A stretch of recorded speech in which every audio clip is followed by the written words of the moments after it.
why the Prime Minister of this country at that time has not made it public that she is talking to the foreign powers to launch attack against minorities. Second, if it was done, then it was immediately for the government of this country to explain the nation that in these circumstances they sought the assistance.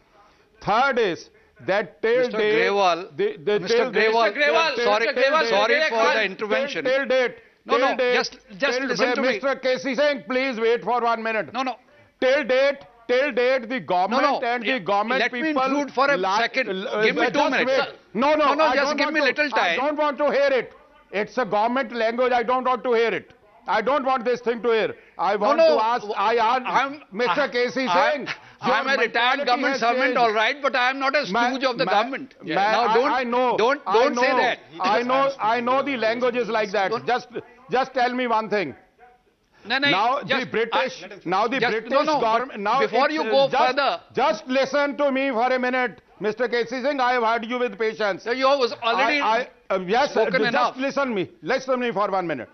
When the government of Britain has exposed the Indian government, is it not incumbent for the government of India to tell the nation what they have done, whether they have taken only advice from Britain or any other country?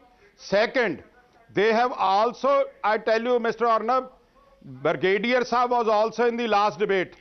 And I am pained to know today that Brigadier Saab that day vehemently told the audience and your viewers that the operation was arranged and executed within few days after the failure of... I still say that. I still say that. Now let him counter you directly. Let him counter you directly now. Mr. Grewal, I think he got the point. He wants to respond to you. I stand by what I said earlier, and I categorically state today. Now just listen to me, please. Please listen to me.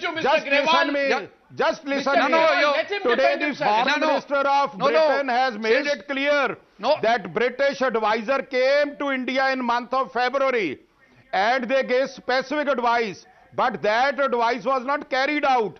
Tell me if this you don't know the facts. No, 1 second. You don't know the facts. Now let me tell you. In India. Just 1 second, Mr. Grewal. Have a pause. 1 minute, Have a heart. 1 minute. 1 minute. 1 minute, Mr. Grewal. 1 minute. Just have Mr. a Grewal, pause. a minute, please.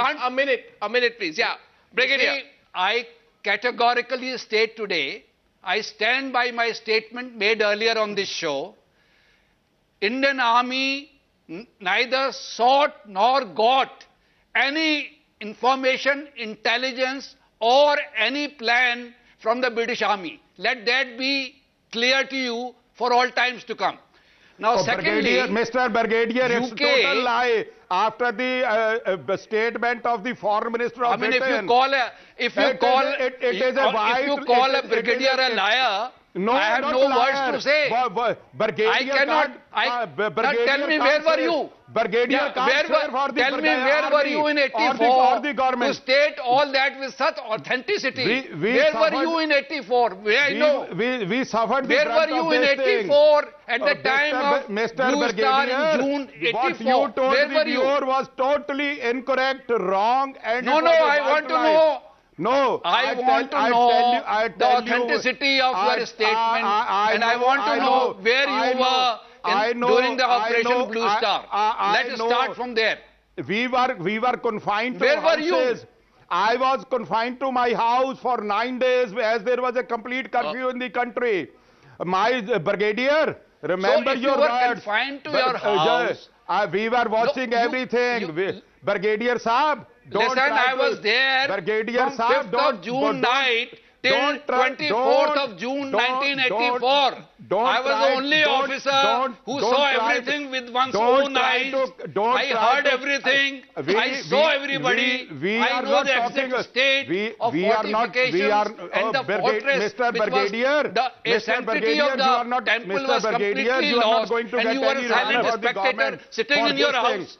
Mr. Brigadier, okay, one point before I go to the break. I'm very worried that while Brigadier is very clear about army not receiving any help from the British authorities, if I'm saying is not correct, then you have right to and on the other hand, for whatever reason, especially on a critical debate like this, the ruling party then and the party which is in power today absents itself from the debate. They say we did not have someone tonight. Very well, we'll take them on their answer, but the priority should be given for a very critical debate like this. I think so. And we cannot allow anything to point a finger at the army and lay suspicion at their doorstep. It is important for the ruling party of then and ruling party now to come out clean with all the disclosure, especially because the other end is not any small journalist or unknown entity which is giving the information. It is government of UK which is speaking, the Prime Minister is speaking. And unless we do that, we are in a position where we might put the army at a kind of a stage where we are suspicious. Ms. Sitharaman, while I agree with you on that,